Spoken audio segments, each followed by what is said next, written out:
Bismillahirrahmanirrahim. Assalamualaikum warahmatullahi wabarakatuh. Alhamdulillahirabbil alamin. Allahumma shalli ala sayyidina Muhammad wa ala alihi wa sahbihi wa barik wasallim. Bersyukur kepada Allah Subhanahu wa taala yang selalu senantiasa memberikan kita kesehatan, kesempatan, nikmat yang selalu limpahkan kepada kita.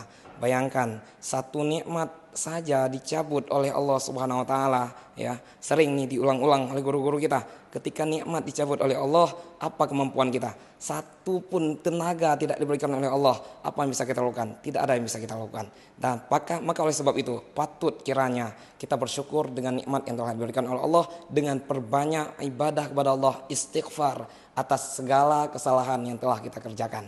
Kemudian salawat berangkai salam tak bosan-bosan kita sanjung sajikan ke penghulu alam baginda Nabi besar Muhammad sallallahu alaihi wasallam, yang mana oleh beliau telah mengeluarkan kita dari alam jahiliyah ke alam Islamiyah, dari alam kebodohan ke alam yang penuh dengan ilmu pengetahuan. Sedang pemirsa pendengar yang dirahmati oleh Allah Subhanahu wa taala, hari ini ya kita masih diberikan oleh Allah Subhanahu wa taala kesempatan untuk berada di dalam bulan Ramadan. Kesempatan ini tidak datang dua kali, ya. Boleh jadi ini adalah Ramadan yang terakhir bagi kita. Jadi patut kiranya kita tingkatkan segala amaliyah-amaliyah, baik itu ibadah sunnah, ibadah wajib yang gunanya untuk taqarrub ilallah, untuk mendekatkan diri kepada Allah. Para sidang jamaah yang dirahmati oleh Allah Subhanahu wa taala, ternyata setelah kita mengilas semua sejarah, kita melihat ternyata ayat yang diturunkan untuk kewajiban berpuasa itu bergandengan dengan ayat pemindahan kiblat umat Islam yang pertama. Pada saat itu Rasulullah SAW mendapat ejekan dari kaum Yahudi. Apa ini Nabi Muhammad SAW? Apa ini Islam? Ya, mereka mengikuti ajaran kami. Kenapa? Karena umat Yahudi juga berkiblat kepada Baitul Maqdis pada saat itu. Dan Islam pertama kiblat Islam itu Baitul Maqdis. Pada saat itu Rasulullah kena hati Rasulullah, ya. Terkena hati Rasulullah ketika disampaikan oleh Yahudi bahwa Islam mengikuti Yahudi. Bukan hanya itu, bukan hanya kiblat, ternyata Yahudi juga mengejat Rasulullah SAW, mengatakan, apa ini Islam?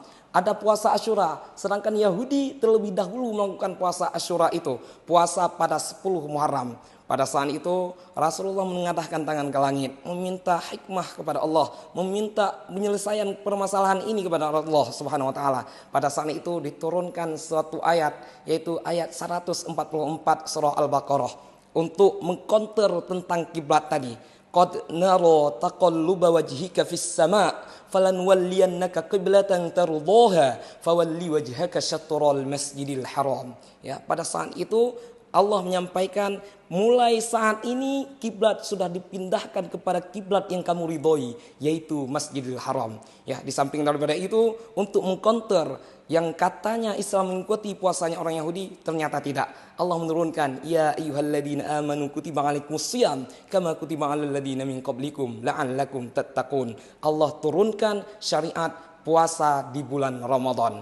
Para pendengar yang dimurati oleh Allah Subhanahu wa taala, maka dengan momentum inilah, ini adalah momentum kebahagiaan dari Rasulullah SAW. Ya, turunnya dua ayat ini menjadi sebuah kebahagiaan yang luar biasa dari Rasulullah SAW. Maka oleh sebab itu sepatutnya kita sebagai umat dari Nabi Muhammad SAW untuk ikut berbahagia dengan ini. Bagaimana implementasi kebahagiaan yang kita lakukan? Kita tingkatkan amalan kita, amalan wajib, amalan sunnah kita tingkatkan, kita prioritaskan, kita maksimalkan semaksimal mungkin, yang kemudian dengan amalan-amalan ini kita raih ridho ilahi. Wallahul muwafiq ila aqwamit thoriq. Mudah-mudahan bermanfaat untuk kita semua. Assalamualaikum warahmatullahi wabarakatuh.